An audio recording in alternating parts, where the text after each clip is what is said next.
There are all kinds of strategies for game playing. And some time ago, I started thinking about one of those strategies relative to the art world. It's interesting to me to think about art criticism and the way the art critic that has very strong and profound influence on many young artists, especially these days, the way the art critic functions in society. As you know, the art critic visits the exhibition, and then using their own scholarship, personal history, and points of view, develop a reaction to the work that they look at. What concerned me is that so many young people are profoundly influenced by those opinions. And I thought it might be fun to have a little bit of a game a friendly game played in relationship to the voice of the art critic. So this work actually started to be a two-dimensional one. It was to be on the wall. And I was thinking about a couple of things.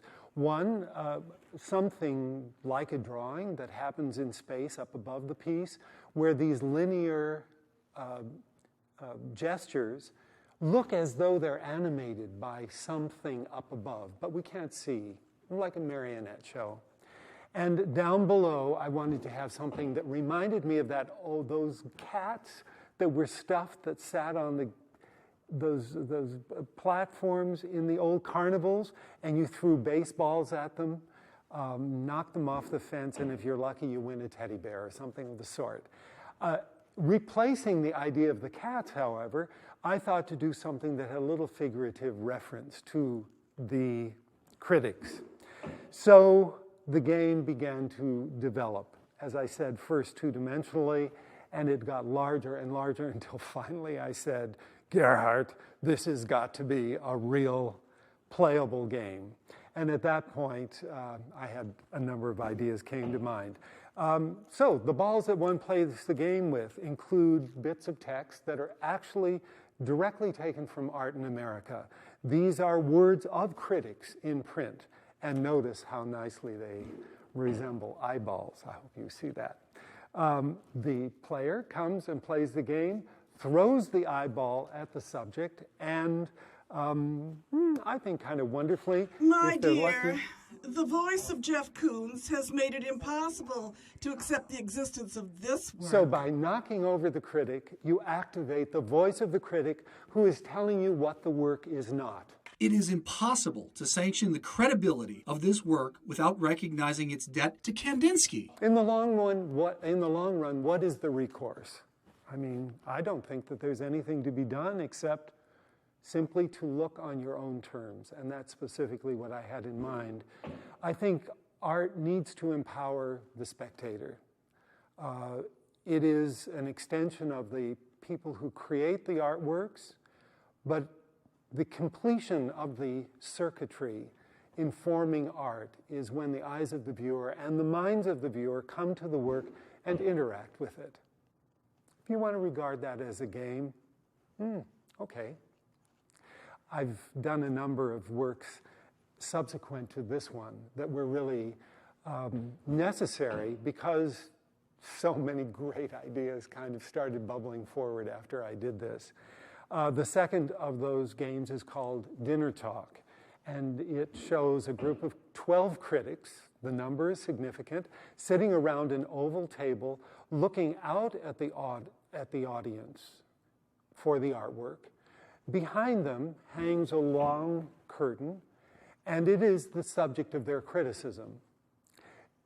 A group of 12 individuals have been asked to write criticisms about that artwork, and you will notice when the game is played, simply by lowering the heads of each of the critics, a light illuminates the space under the table, and the critic begins to make declarations about the piece that is hanging above the table.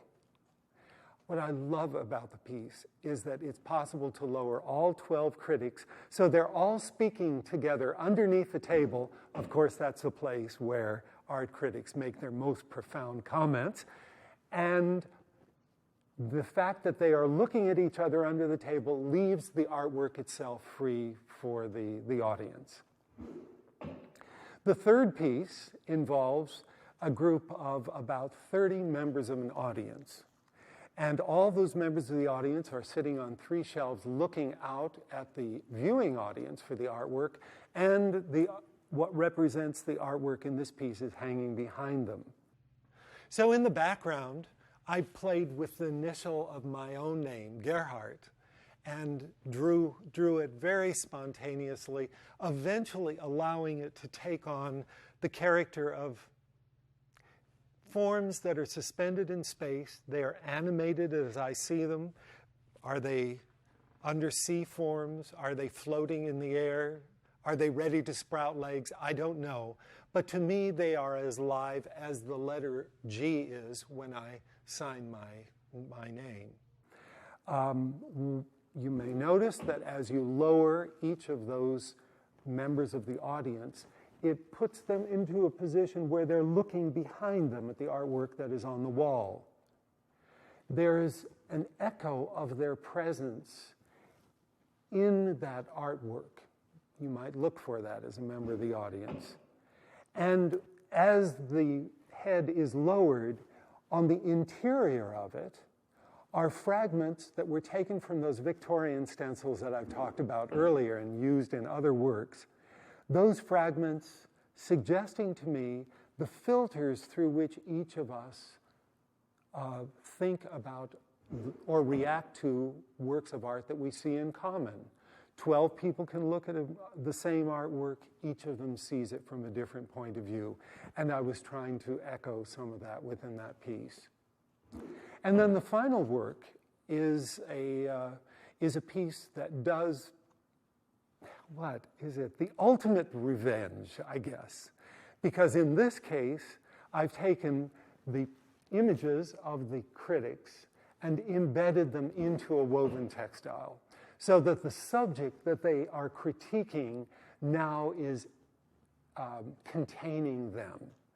I think it's kind of a nice gesture, and there's a sense of a game going on in kind of a theatrical presentation in conjunction with them. So the suite of works kind of come together to create an idea that I think is of interest, and I doubt whether many will be offended by the whole thing, but if it rustles a few feathers, that's not a problem.